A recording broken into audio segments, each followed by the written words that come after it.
9 new cards, including a couple I think are going to be pretty crazy. Hey, buddy, watch this. That's right, lots of cards. If you don't have a lot of time, though, hit the quick reviews link in the description below. Otherwise, let's jump into the detailed reviews.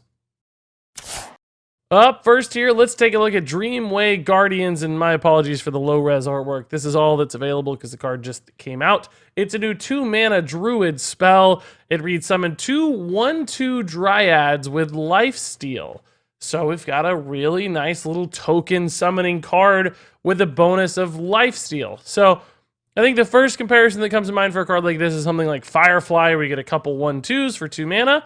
But you also get Lifesteal, which is a nice bonus. Now, I will say this is not a direct comparison to Firefly. There is that small advantage of being able to split your Firefly across multiple turns, especially giving you a turn 1 play that's pretty powerful. But nonetheless, just getting 2 solid little minions for 2 mana, all that bundled into a single card with the upside of being able to restore some health, which synergizes with a handful of new health or heal or restoration druid cards, whatever you want to end up calling it. That idea of a heal token druid starts to look a little bit more complete with a card like Dreamway Guardians. Frankly, I think a card like this is maybe even fine outside of that context, just a couple early bodies that can serve defensive purpose against other token decks. It looks solid, and then when you consider the applications with buffing these things, that lifesteal becomes even more impactful. So I'm seeing this token druid deck with buffs and just a lot of wide board minions coming together really nicely, and I think this card could be a big supportive piece of that, but it's also good in a vacuum. So all around, I think Dreamway Guardians is going to be a pretty solid card. So up next here, let's take a look at the Lifeweaver, a 3-mana 2/5 druid minion. Again, apologies for the artwork. This one reads, whenever you restore health, add a random druid spell to your hand. And when you have a bunch of tiny lifesteal minions running around, potentially on turn 2, like with our last card, and they could maybe restore a few points of health here and there, a card like Lifeweaver becomes a really interesting resource generator. You don't have to just have healing spells. Lifesteal minions are also going to be significant here. It also says restore health to anything, not just your hero, so even minions getting healed could make a card like this more impactful. I also think a 2/5 body is sort of perfect for a token deck. It's a lot of health to work with, so you can buff it up. It'll be a significant threat on board with just a handful of small buffs here or there from Power of the Wild, and it's a stat line that survives as well. So I think this actually fits nicely into that same sort of heal zoo token druid style. Now, I don't know that it's going to be perfect because it is a resource generating card as opposed to a tempo generating card, so that's not often what token decks are looking to do, but as we'll see with our next card too, if you're running out of stuff and you just need additional resources, additional buffs, additional damage, Lifeweaver might be the sort of card that could generate that. Now, outside of that deck, in a vacuum, does this card look as good? I don't think it looks quite as good, just because of what kind of deck's going to want to toss this in. Is a control deck really all that desperate for a random druid spell or two? Probably not. They're probably going to want to just run the things they need specifically, and Lifeweaver wouldn't otherwise make the cut. So I do think this card's a little bit context dependent. It's not as good just on its own or in any kind of druid deck. So I suspect it won't be played across the board, but in that token heal, if it makes the cut, it certainly makes a little bit of sense, both because of its body and its payback effect. So I wouldn't be shocked to see this card in some competitive Hearthstone decks. So moving on, let's take a look at the Crystalsong Portal. And I love all these crystal-themed druid cards. That's a really cool thematic approach for this class this time around, given Crystalsong Forest. This is a 2-mana spell. It reads, discover a druid minion. If your hand has no minions, keep all 3. So we have 2 different ways to look at this card, right? The sort of super condition, where if your hand is devoid of minions, you get 3 minions. And that's just a lot of resource generation for 2 mana. That's a pretty big payoff for only spending 2 mana, generating 3 new cards. Now that's, I think, a pretty difficult condition to meet. There are, of course, 2 ways to do it. One is that you have a totally empty hand. Alternatively, you just have spells in your hand. The spell route would probably be a lot easier, and we have seen a handful of different druid decks in the past that only run, 3, 4, 5 minions because they've got a lot of spells and ramp and removal, and they're looking to achieve some sort of combo that only requires, Malagos and a handful of support cards. So something like Crystalsong Portal looks like it would be easy to achieve in that sort of deck or that environment. But my question is it something you'd need or want in that deck? Much like I just talked about, I think those really refined combo decks don't need random generation so much. They're trying to achieve a specific goal. A card like this really might not help them do that. Like, yes, of course, you can get a couple minions that might help you stay alive or take trades or whatever it is, but they're often not really refined at helping you achieve your goals. So I don't think those sorts of decks would like this. So when I look at this card, trying to find the context in which it makes sense, I think alternatively where it looks kind of interesting is with another token style build where you're just dumping and unloading your hand and you're not refilling it because you're playing so many low cost minions. Then you top deck a Crystalsong Portal. Maybe you don't have any minions left because you've played them all, maybe just 1 or 2 spells, and suddenly you get to reload with 3 minions in hand, serving as kind of a desperate card draw engine. Or card generation engine to be more specific. The challenge in that environment, of course, is that a card like this is going to give you high cost minions, just a big random assortment of stuff, some of which will be good, some of which will be totally useless to you. It'll be resources, but they won't often, again, build towards your game plan. And if you're playing a token deck, I have to assume you're probably looking for like strong follow-ups. You want buffs, you want Savage Roars, you want damage. You're maybe not looking to just kind of play a couple okay minions in your like mid-game turns. You're either trying to win and close out, or the game's probably just going to end because you can't generate enough threats off of a card like Crystalsong Portal. So to me, although if you just look at this from a raw efficiency standpoint, like getting 3 cards for 2 mana would be fantastic, right? Even sometimes getting 1 card for 2 mana, which is the default state of this card, would be okay. Getting to pick something you like for 2 mana and add it to your hand is not always bad. Like, that would be fine. This sort of card will be insane in Arena, for instance. But when I look at it in competitive Hearthstone, constructed Hearthstone, I just don't see a way in which this fits the context. Like, there's no environment to me where this makes a lot of sense or looks like the sort of cards you'd play. So despite it at first glance looking like a pretty powerful card, I think at the end of the day, it's one that probably won't end up being played all that much. So moving on here, let's take a look at 9 Lives, a cool new hunter spell, 3 mana. It reads, discover a friendly death rattle minion that died this game, also trigger its death rattle. So a couple cool things happening here, and I think a card that's actually rather strong, maybe even crazy strong.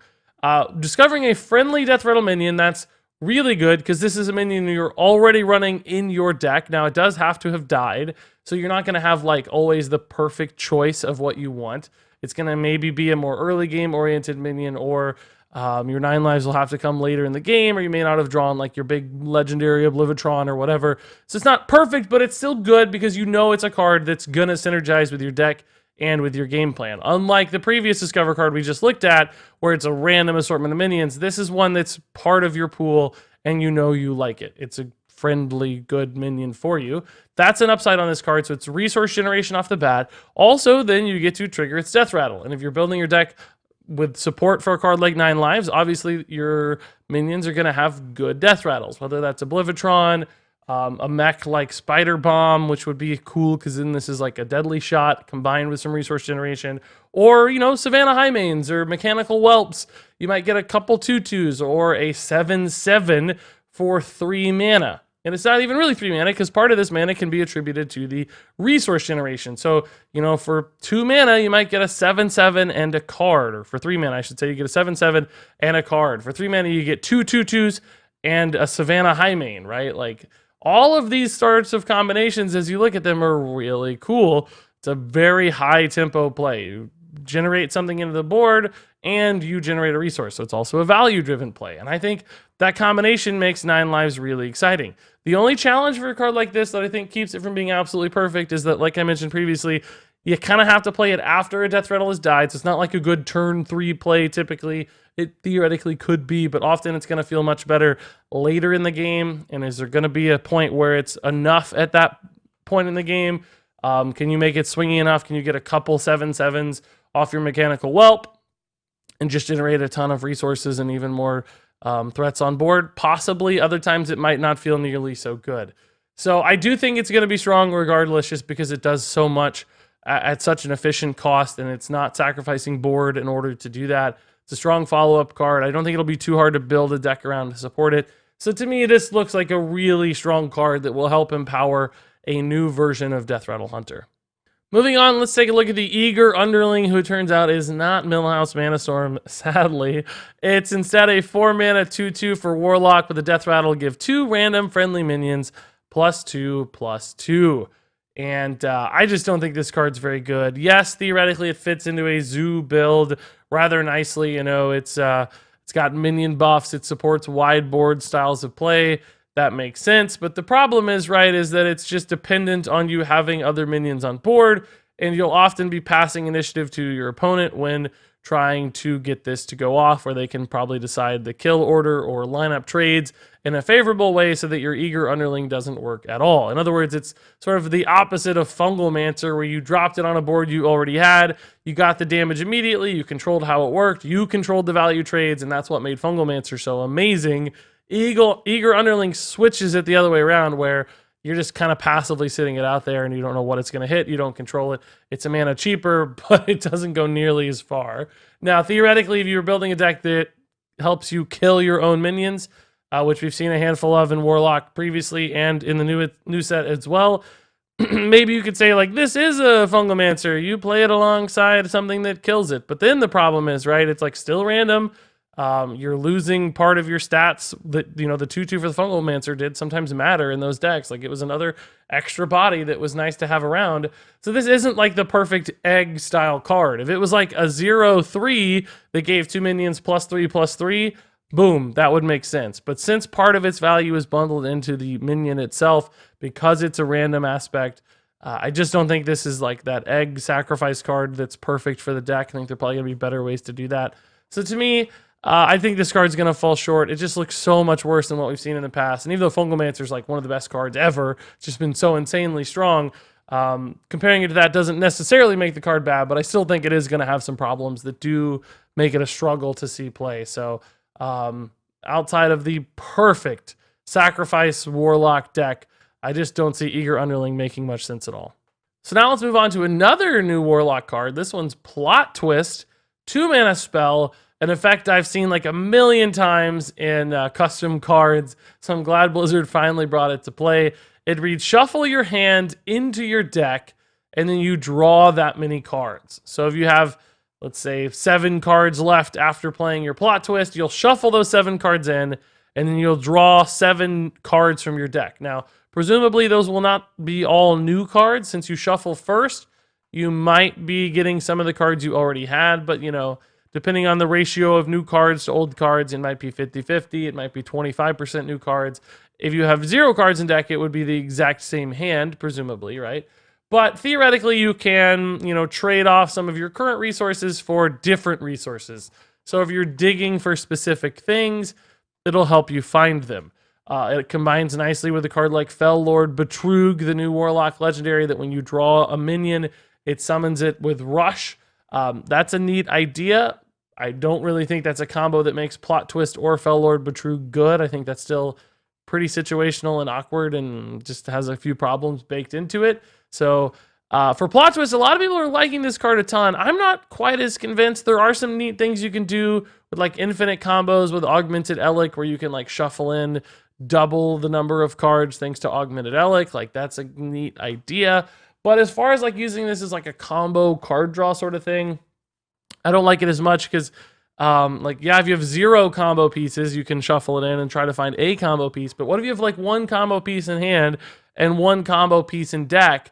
On average, it's just going to be a wash. Like, you're going to move one of your combo pieces into your deck, and you're going to get one into your hand. Like, out of desperation, it could occasionally hit, yes, but on average, it's not really doing a lot.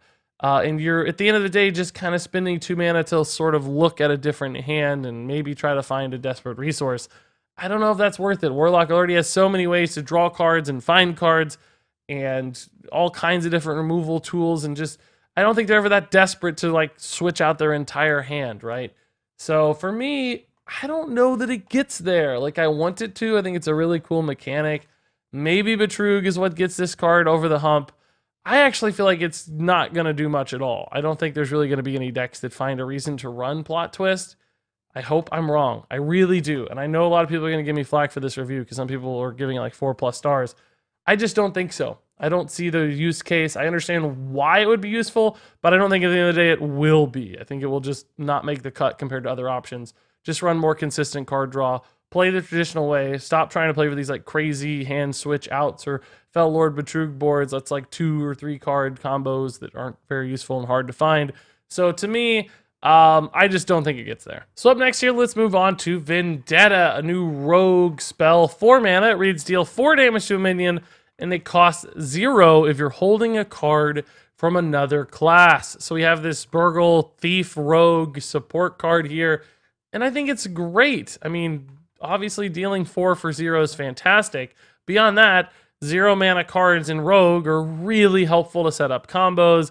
They've certainly got some aspects that power Gadget Zan Auctioneer, although I don't know if we have a Thief Gadget Zan deck in the making. It's always a possibility, but regardless, the combo aspect, the Edwin Van Cleef support, all of the cheap spell stuff works really well for Rogue, and it's just a really high tempo play, right? Like getting to kill something for 0 mana and still, commit your full mana to the board that turn is going to help you swing really hard. And right now, Thief or Burgle Rogue decks, that's their biggest problem. Like they can generate a lot of value, but they often can't keep up on board and they often can't stay alive. A card like Vendetta helps solve a lot of those problems. And as we've seen, it's not hard to generate the card from another class. Like that's not going to be an issue. Even now with mirror matches, we've been given some tools to help you against rogues specifically. So Vendetta is going to work most of the time. A lot of the time, it's going to be very easy to get this thing down to 0 mana, even within the first few turns of the game. So at some point, it's just going to help you provide that really nice swing on board and help you overcome some of those tempo deficiencies that the deck otherwise has. So maybe this is exactly the sort of card that helps you start to empower that Thief Rogue style. Now, of course, something like this is really dependent on Thief Rogue being successful. If Thief Rogue never works, obviously this card won't really see any play. But nonetheless, because of its potential, because of the fact that it will be very, very powerful at helping to support that deck, I think if you look at the raw characteristics of this card, it's really rather strong, and I think it could be quite impactful too. So moving on here, let's take a look at Magic Trick for Mage, which has some hilarious artwork. It's a 1 mana spell that discovers a spell that costs 3 or less. And we've already seen this, idea of a tempo mage style coming back a little bit. I kind of hesitate to call it a tempo mage because cards like Mana Cyclone almost make it look like a, like dump your hand and generate resources mage. And even this card with Magic Trick sort of does the same thing, like you dump a card to find a new card. And in a vacuum, right, that's not particularly compelling. You're kind of just running a cheap spell to hopefully find a cheap spell that you want more. You could just run the cheap spell you're really looking for at the end of the day. But if you have some way to turn your spells into extra resources later, like with cards like Mana Cyclone, like with maybe a Vex Crow to empower the Tempo Mage style, Magic Trick suddenly makes a lot more sense because you're getting multiple spells in one. And if you're turning those spell casts into something valuable, then boom, you've got additional resources to work with. So in theory, Magic Trick is a kind of cool Tempo Mage card, and the fact that it gives you a cheap spell really limits the pool, so you're more likely to find something good, but also something that's still cheap, that's good for your Tempo Mage style. So I do like this in theory. The question is, how many spells can that deck run, and would Magic Trick at the end of the day be worth giving up a slot? There's a lot of other cheap mage spells that are still very good and far more board or tempo consistent. You know, the Arcane Missiles and the Mirror Images of the world, the new Twin spell, all of those might just make a little bit more sense. And if there's a limited number of choices, then Magic Trick won't make the cut. And outside of that exact environment, I just don't think this card will be worth it. So it has limited applications, and even then, in those limited applications, I'm not sure how compelling it is. So it's going to be a card that could make the cut, but it's going to be tough to find that spot for it. It's not an absolute home run by any means. It's a little bit risky, and that's probably what's going to hold this card back some. Moving on here, we have Batterhead, a new 8-mana neutral minion. It's a 3/12 with Rush. After this attacks and kills a minion, it may attack again. So in theory here, you have a card that could clear off a lot of your opponent's stuff. Theoretically, even their full board of 1/1s or something, for instance, could be taken out by Batterhead. It wouldn't be all that good against Grim Patrons, though, if you think about it, right? Like, that would seemingly be the perfect application, but you can only kill 4 Grim Patrons because this guy has a limited health pool. That's one problem. I think the bigger problem is he only has 3 attack. So by the time you hit turn 8, it's just not going to kill a lot of stuff. It's just not going to be that impactful. It's going to be a rush minion that can maybe kill one thing and kind of attack another minion, and that's it. And it's probably going to die. It doesn't have taunt. So, you know, if you could get this up to 5 or 7 attack or something, like, yeah, it's going to be way better, but casting a buff on a card like this isn't going to feel good. Like, Batterhead Inner Fire is not the sort of play you want to make. Like, a 2-card conditional board clear is, like, not good in Hearthstone. So this card's fun. Like, I love the artwork and the theme of it, but it's just, I don't think it's going to be competitive enough. I think most of the time you'd rather just run like Amani Warbear because it's like good on its own. It's a taunt. It still clears something off the board. It can handle bigger threats. It doesn't have quite the crazy sort of pseudo AoE aspects of Batterhead, but in every way, I think this is just worse than comparable cards. It doesn't line up well for its cost. It will definitely be a fine arena card just because it's immediate and can kill some small things. But in Constructed, I don't see how Batterhead makes much sense at all. And there you go, folks. That wraps it up for this detailed review. Now let's jump into my quick reviews. Dreamway Guardians is a 4-star card. Lifeweaver is a 3-star card. Crystalsong Portal is a 2-star card. 9 Lives is a 4-star card. Eager Underling is a 2-star card. Plot Twist is a 2-star card. Vendetta is a 4-star card. Magic Trick is a 2-star card. Batterhead is a 2-star card. And there you go, folks. That wraps it up for this review. Let me know what you guys think. Tell me why I'm wrong about Plot Twist in the comments below. But until then, thanks so much for watching. And until next time, game on.